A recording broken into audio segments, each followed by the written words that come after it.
நேத்து சென்னை ஈசிஆர்ல இருக்கக்கூடிய விஜிபி பொழுதுபோக்கு பூங்கால நெஞ்ச பதபதைக்க வைக்கிற ஒரு விஷயம் நடந்திருக்கு. ஒரு ராட்டி நம்ம இயக்கும் பொழுது அது நடு வானத்துல போயிட்டு அங்க கோளாறுனால நின்னு போயிடுச்சு. கிட்டத்தட்ட 50 அடி உயரத்துல 36 சுற்றுலா பயணிகள் 3 மணி நேரம் தவிச்சிட்டு இருந்தாங்க. கடைசியில தீயணைப்பு படையினர் வந்து அவங்கள மீட்க வேண்டியதாயிற்று. இனிமேல் இந்த மாதிரி சுற்றுலா பூங்காக்களுக்கு போகும்போது இது போன்ற ரைட்ல ஏறும்போது 1க்கு 2 தடவை யோசிங்க.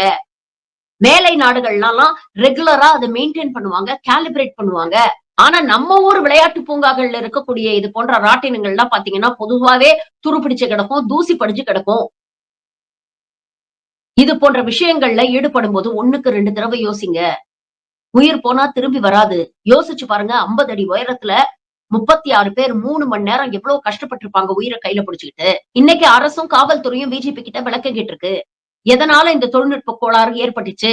இத பீரியாடிக்கா காலிபரேட் பண்றீங்களா? மெயின்டெயின் பண்றீங்களா? அப்படிங்கிற கேள்வி எல்லாம் கேட்டிருக்கு. சம்பவம் நடந்ததுக்கு அப்புறம் இந்த கேள்வி எல்லாம் கேட்கறது ஒரு பக்கம் இருக்கட்டும். ஆனா சம்பவம் நடக்கிறதுக்கு முன்னாலேயே இது மாரி பொழுதுபோக்கு பூங்காக்கள் நடத்துபவர்கள் எல்லா ரூல்ஸையும், ரெகுலேஷன்ஸையும் ஃபாலோ பண்றாங்களா? எல்லா சேஃப்டி சர்டிபிகேட்டும் வாங்கி வச்சிருக்கிறாங்களா? எல்லா கிளியரன்ஸும் அவங்க முறையாக வாங்கி இருக்கிறார்களா?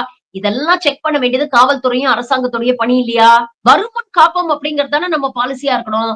வந்ததுக்கு அப்புறம் டேமேஜ் கண்ட்ரோல் பண்ணி என்ன பிரயோஜனம்?